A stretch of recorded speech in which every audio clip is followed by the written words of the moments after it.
خدا کے لیے آپ لوگوں نے، ہم سب نے ایک دن مرنا ہے، اللہ کے حضور ہم نے پیش ہونا ہے۔ جو صحیح ہے اس کو صحیح کہیں اور جو غلط ہے اس کو غلط کہیں۔ یہ ویڈیو ملاحظہ کیجئے اور یہ دیکھیے کہ یہ ہو کیا رہا ہے اس ملک میں۔ جی یاسر شامی صاحب، یہ ہو رہا ہے اس ملک میں۔ آپ جس ایشو پر چیخ کر بول رہے تھے اور علماء اکرام پر طنز کر رہے تھے کہ بھائی اس نے کیا کیا ہے جس پہ یہ معافی مانگے، تو یہ ہوگا۔ اصل اس واقعے کو اس چیز کی بنیاد بنایا گیا۔ اب دیکھ سکتے ہیں آپ، یہ پولیس ادارے کے تحت خواتین کو اکٹھا کیا جا رہا ہے اور ان کو مختلف سلوگن دیے گئے ہیں اور مختلف ان کو بینرز دیے گئے ہیں، چارٹ، جس پہ جناب آپ لکھا ہوا دیکھ سکتے ہیں کہ مجھے میرا حق دو، جہیز نہیں، میں بھی کام پہ جاتی ہوں۔ اب یہ کیا ہے کہ میرا جسم میری مرضی والی آنٹیوں کی راہ ہموار کی جا رہی ہے، اور قوم کے لیے، قوم کی بیٹیوں کے لیے ایک نیا بے حیائی کا راستہ جو ہے وہ کھولا گیا ہے۔ اب یہ بات حلوے تک نہیں رہی۔ آپ دیکھ سکتے ہیں کہ انہوں نے وہ خطاطی والے چارٹ بھی اٹھائے ہوئے ہیں۔ اب یہ بات حلوے تک نہیں رہی، اب اس چیز کا یہ راستہ ہموار کیا جا رہا ہے کہ کل کو کوئی قرآن کے بھی حقیقتاً الفاظ لکھا ہوا لباس پہن لے، قرآن کی بھی کوئی بے حرمتی کرے یا کوئی مقدسات اسلام کی بھی بے حرمتی کرے تو اس کو بھی کچھ نہ کہا جائے، اس کے لیے بھی راستہ کھلا چھوڑ دیا جائے۔ تو یہ کیا چل رہا ہے اس ملک میں؟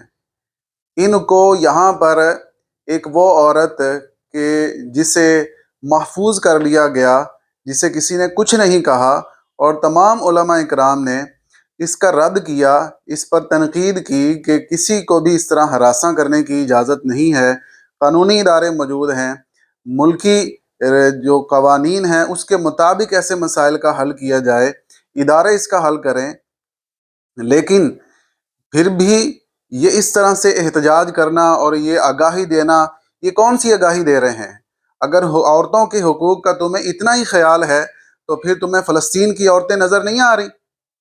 یاسر شامی صاحب، ایک طرف ان کی آپ بددیانتی دیکھیں کہ یہ جو پی ایس ایل ہو رہا ہے اور کے ایف سی کی اسپانسرشپ کے ساتھ ہو رہا ہے، وہ اس میں یہ لوگوں کو دعوت دے رہے ہیں کہ مائیکو ایپ پر آئیں، وہاں میچ دیکھیں اور پیسے کمائیں۔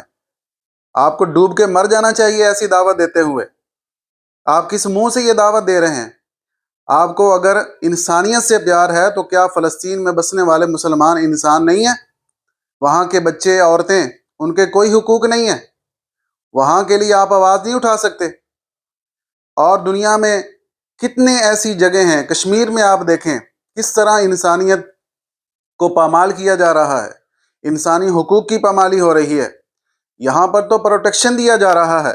تمہیں ابھی بھی جڑا والا کے واقعے کی تکلیف ہے کہ وہاں پر اقلیتوں کے حقوق پامال کیے گئے، لیکن وہاں پر قرآن کی بھی توہین ہوئی، اس کے لیے تمہارے منہ سے کیوں نہیں کوئی لفظ نکلا؟ یہ عربی ایک خالی زبان نہیں ہے، دنیا میں زبانیں ہزاروں ہیں، لیکن سب زبانوں میں افضل اور اعلیٰ ترین زبان عربی ہے، اور اس سے ہمارا ایمانی تعلق ہے۔ اور پھر یہ بھی ہے کہ جیسا دیس ویسا بھیس۔ یہاں کے دیس میں، یہاں کے دیس کے مطابق ہی لباس پہنا جائے گا۔ اگر کوئی یہاں پر غیر معمولی لباس پہن کر آ جائے گا تو لوگ تو اس پر تنقید کریں گے۔ تو یہ ایک اسلام کے ساتھ ایک نیا جو ہے وہ کھلواڑ کیا جا رہا ہے، اور مسلمانوں پر ایک نئے طریقے سے حملہ کیا جا رہا ہے، اور اس طرح کے واقعات جو ہیں وہ کر کے لوگوں کی جو توجہ ہے وہ فلسطین سے ہٹائی جا رہی ہے کہ کسی طریقے مسلمانوں کی توجہ کہیں کھیل میں لگی رہے، کہیں اس طرح کے واقعات میں الجھے رہیں، کہیں جناب ہمارے جو جسٹس ہیں جناب فائز عیسیٰ صاحب، ان کا جو غیر شرعی فیصلے ہیں کہیں لوگ ان میں جو ہے نا وہ پھنسے رہیں، تو لوگ جو ہے نا ایسی الجھنوں کا شکار رہیں تاکہ اصل جو مسلمانوں کے مسائل ہیں ان کی طرف اس کی توجہ ہی نہ جائے۔ تو یہ ہم سب کو، عوام کو، مسلمانوں کو ذرا آنکھیں کھول کے رکھنی ہوں گی۔ سونا جنگل رات اندھیری، چھائی بدلی کالی ہے، سونے والو جاگتے رہیو، چوروں کی رکھوالی ہے۔ تو یہاں پر تو اینٹ اٹھائیں تو فتنہ ہے۔ اب یہ دیکھیں کہ کس طرح جو ہے وہ سرکاری اداروں کی سرپرستی میں اسلام پر حملہ آور ہونے کی ایک زبردست جو ہے نا وہ پلاننگ کی جا رہی ہے، اور کیا واقعہ تھا اور اس کو کیا رنگ دیا جا رہا ہے.